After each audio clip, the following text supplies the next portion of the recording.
Bonjour à toutes et à tous, vous êtes bien sur Radio Taïwan International, c'est Sasa qui vous accompagne pour le décryptage, aujourd'hui consacré à la récente visite à Taïwan de Phelvin Sarr, intellectuel sénégalais, auteur du livre Afrotopia qui vient d'être traduit en mandarin et publié à Taïwan.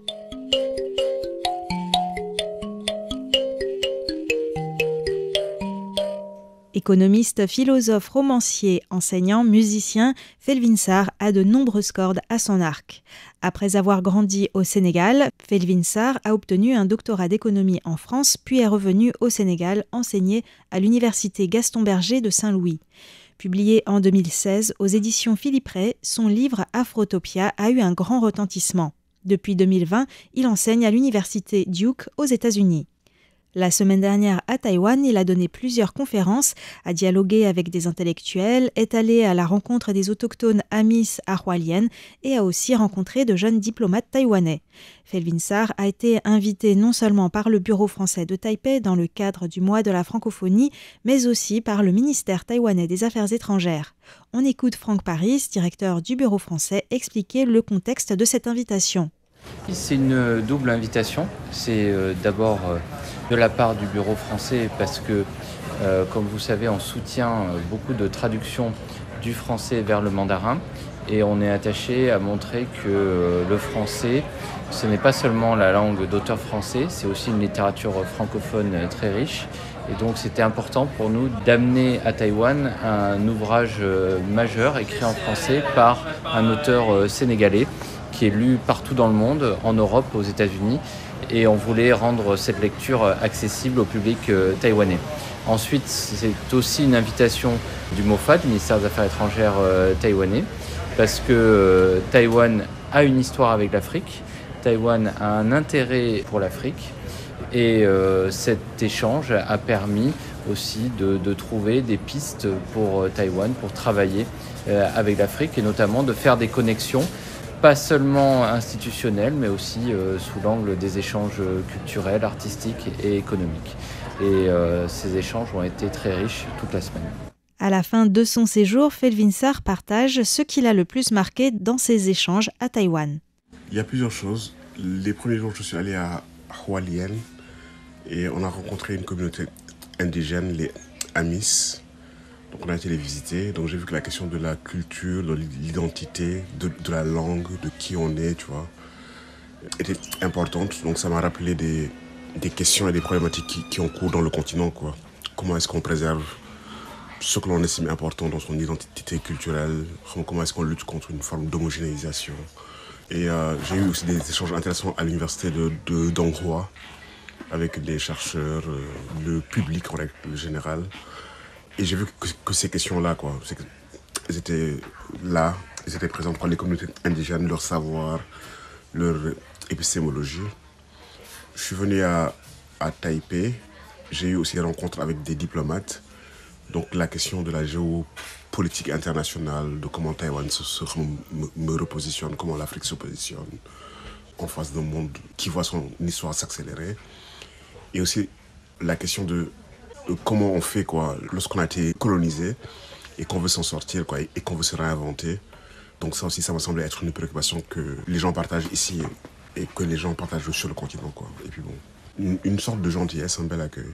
Lors de la rencontre avec les jeunes diplomates taïwanais en formation, qui seront peut-être amenés à travailler un jour dans des pays africains, Phelvin Sarr a notamment souhaité élargir leur horizon en rappelant qu'il revenait à chacun d'entre nous de faire émerger de nouveaux possibles. Et l'une des questions qui a émergé, c'était quelles étaient les possibilités de réinventer le futur, quoi. Et j'avais l'impression qu'ils prenaient pour acquis une situation actuelle du monde, où les forces en présence sont là, elles déterminent le monde. Et ce que j'essayais de leur dire, c'est que rien n'est figé dans le marbre, quoi. Et que ces dynamiques-là, elles sont mouvantes et qu'on peut travailler à les faire bouger. C'était peut-être ça le principal discours que j'avais, quoi, qu'on pouvait réinventer le politique, l'économique, le rapport à l'écologie, et qu'on pouvait créer des alliances, qu'on pouvait faire advenir des utopies. Afrotopia, c'est justement la contraction d'Afrique et d'utopie. Lors d'une conférence au CEFC, le Centre d'études français sur la Chine contemporaine, à l'Academia Sinica, organisée et modérée par l'anthropologue Derek Sheridan, Felwine Sarr a expliqué la genèse de son livre. Ayant étudié l'économie en France, puis l'ayant enseigné au Sénégal, il s'est rendu compte que les théories du développement prônées par l'Occident ne fonctionnaient pas sur le continent africain. En outre, le bien-être ne repose pas uniquement sur des facteurs économiques, mais aussi culturels, spirituels et relationnels. Après la colonisation, des pays occidentaux ont continué de fixer des objectifs pour l'Afrique, ne serait-ce qu'à travers l'expression « pays en voie de développement » qui érige l'Occident en modèle, un modèle que l'Afrique devrait rattraper. Mais le modèle de développement économique occidental, promu notamment par la Banque mondiale et le Fonds monétaire international, n'est pas forcément adapté à toutes les sociétés. D'ailleurs, selon Felwine Sarr, le développement est un mythe. Le colonialisme ayant discrédité l'idée de mission civilisatrice, le développement a été érigé en norme indiscutable du progrès des sociétés en inscrivant leur marche dans une perspective évolutionniste. Les humains ont besoin de mythes pour justifier leur évolution et leur appropriation du futur. Les Africains, tout au long de leur histoire, ont créé d'innombrables mythes. Mais l'heure est venue, selon Felwine Sarr, d'en créer d'autres, qui soient plus adaptés aux objectifs de leurs sociétés respectives, qui permettent de bifurquer. Felwine Sarr encourage ainsi les Africains à puiser dans leur culture, dans leurs imaginations, pour se réinventer, pour forger un présent et un futur qu'ils souhaitent vraiment et qui ne soit pas un modèle à suivre imposé de l'extérieur. Il ne s'agit pas d'autarcie ou de rejeter en bloc tout ce qui vient de l'Occident, mais de tourner la réflexion vers sa propre histoire, ses besoins, ses valeurs, pour imaginer de nouvelles solutions, de nouvelles manières de vivre plus en harmonie avec le vivant, de nouvelles manières de faire de la politique et de mettre l'économie au service d'objectifs que la société s'est fixés. Certes, le mot utopie est parfois critiqué car il fait penser au totalitarisme communiste. Mais Felwine Sarr rappelle que les utopies visant à créer des hommes nouveaux ne sont pas des utopies mais des dystopies. Il conçoit plutôt l'utopie selon la définition du philosophe Miguel Abansour comme la capacité de ne pas limiter la réalité à l'occurrence présente du réel afin de pouvoir la transformer. Lisa Liu de la maison d'édition Homeward Publishing explique pourquoi elle a décidé de faire traduire Afrotopia par Carol Chen et de publier ce livre à Taïwan. Notre maison d'édition a déjà publié quelques livres sur l'Afrique, mais c'était plutôt des romans. Nous sommes très honorés que le bureau français de Taipei ait invité Felwine Sarr.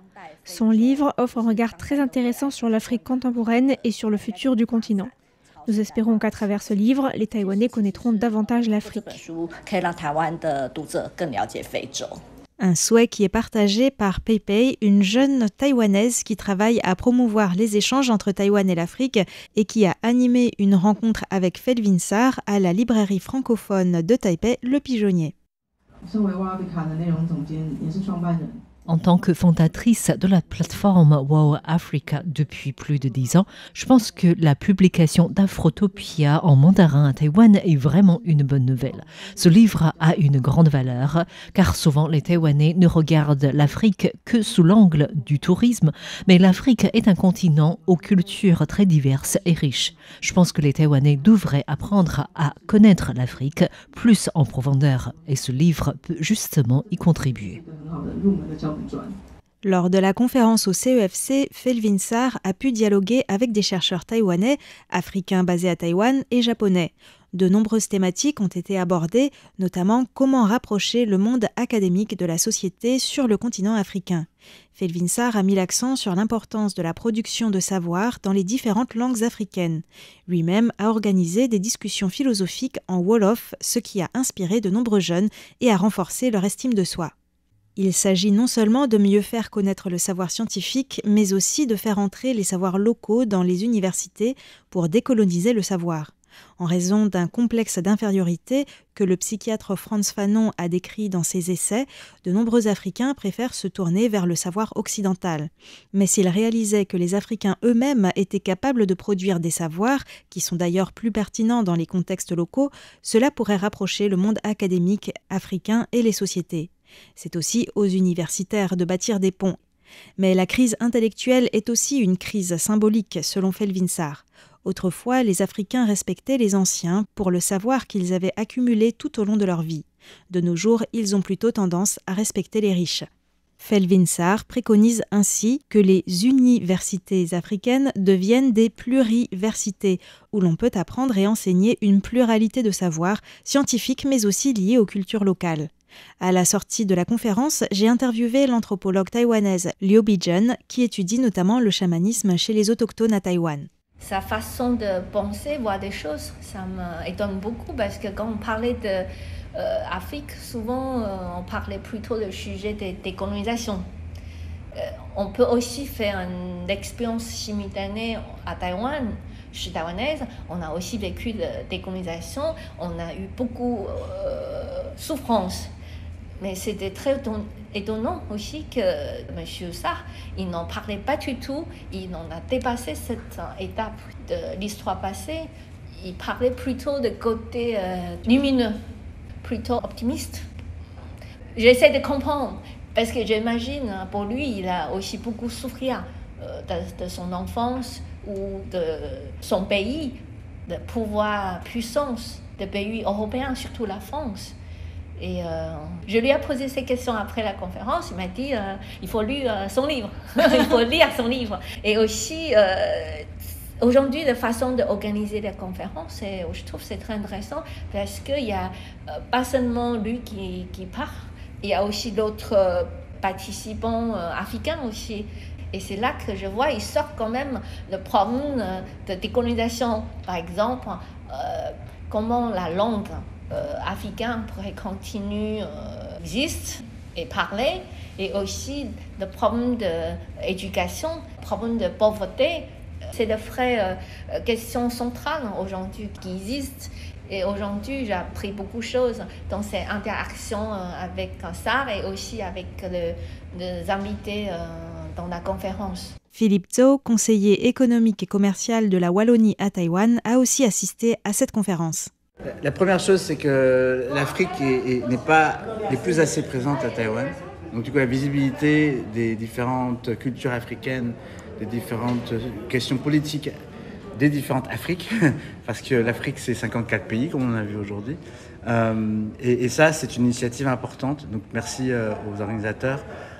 Et encore une fois, on revient dans la question de la francophonie à Taïwan. La plupart du temps, la société taïwanaise pense à la France quand on parle de la langue française. Et donc, il y a des choses qui sont relativement franco-centriques et pouvoir amener la francophonie africaine dans ce débat, ou on va dire dans le quorum des voix à Taïwan pour être vu et compris, c'était très important. Après, la deuxième chose pour moi, c'était que, étant né à Abidjan, ayant vécu en France, en Belgique, et maintenant étant taïwanais de manière permanente, et travaillant pour la Belgique, pour ajouter encore une couche de complications, à la fin, parler de toutes les différentes cultures francophones, c'est important à Taïwan. Et on est fiers de pouvoir l'entendre.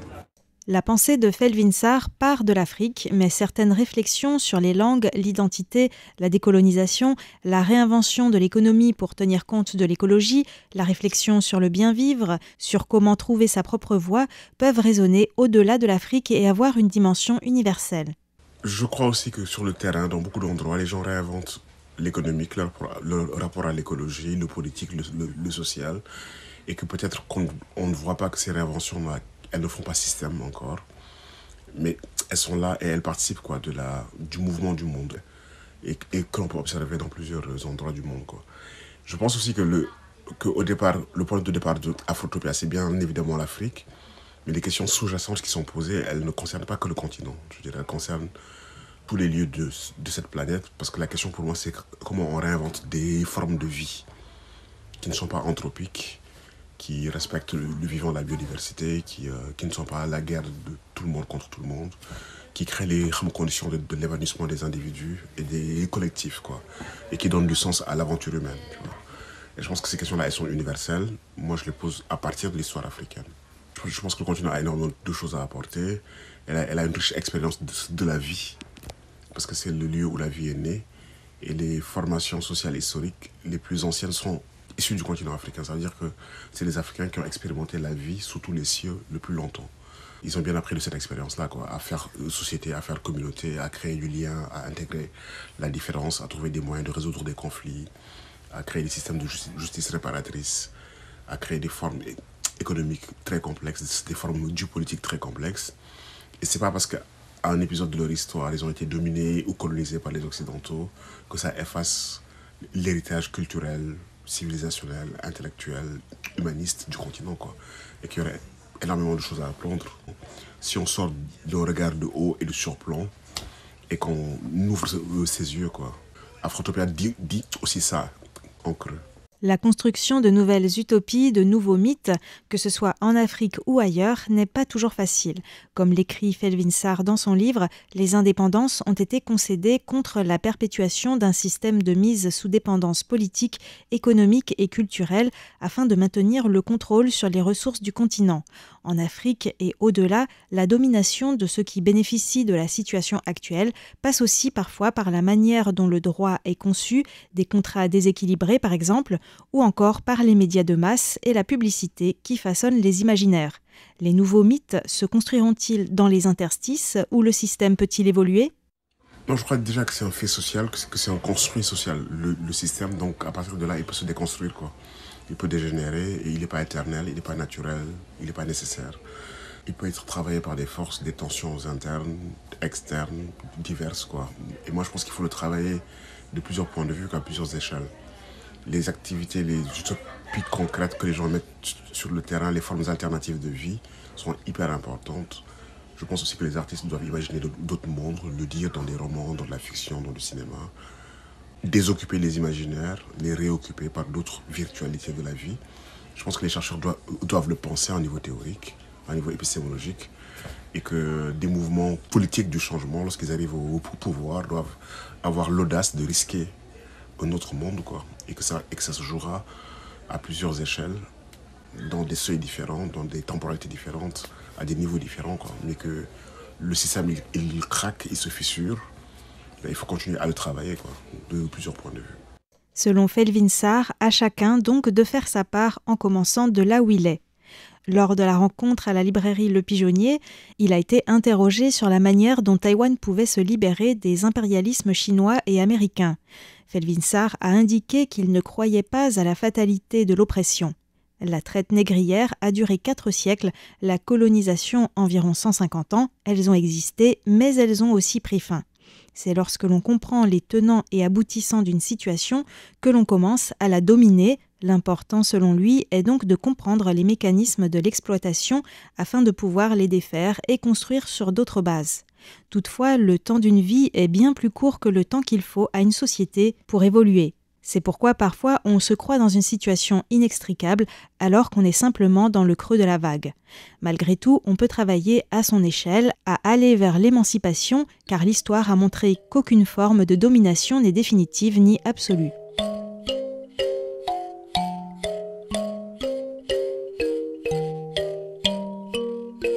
Felwine Sarr a parfois été critiqué car il ne propose pas de plan précis pour les utopies africaines. Mais c'est justement parce qu'il n'y a pas un seul modèle qui conviendrait à tout le continent. Il fait confiance à l'imagination des Africains dans leur diversité pour décider de leur destination et faire une révolution tout d'abord épistémologique, car selon lui, les choses changent dans la pensée avant d'advenir dans l'histoire. Ouvrir les imaginaires, aller au-delà des horizons mentaux, tel est l'objectif d'Afrotopia, un livre que chacun peut s'approprier à sa manière, car chacun, quel que soit son rôle dans la société, détient une part de savoir. Pour Felwine Sarr, le savoir n'est pas que le fruit de la recherche scientifique, il s'incarne aussi à travers la création artistique par exemple. C'est la raison pour laquelle il a organisé avec l'intellectuel camerounais Achille Mbembe des ateliers de la pensée réunissant des Africains de tous horizons pour réfléchir autour des interrogations soulevées par Afrotopia et explorer différentes manières dont les utopies peuvent s'incarner dans le réel. Afrotopia est arrivé au bon moment, les Africains étaient prêts à recevoir ces idées, a souligné Felwine Sarr. La période actuelle est donc à la réinvention de soi. En conclusion de son livre, il appelle de ses vœux que l'Afrique, qui sera le continent le plus peuplé d'ici à 2050, et surtout peuplé de jeunes, achève sa décolonisation par une rencontre féconde avec soi-même pour répondre à la question « Qui sommes-nous ?», mais aussi « Qui voulons-nous être ?» Felwine Sarr rappelle que l'Afrique n'a personne à rattraper. Elle doit marcher sur les chemins que les Africains auront choisis. Et c'est ainsi que l'Afrique contribuera à porter l'humanité vers un nouveau palier.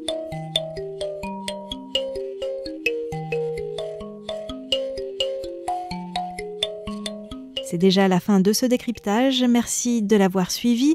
Vous pouvez retrouver les liens vers le livre de Felwine Sarr, Afrotopia, en français et en mandarin sur le site de Radio Taïwan International.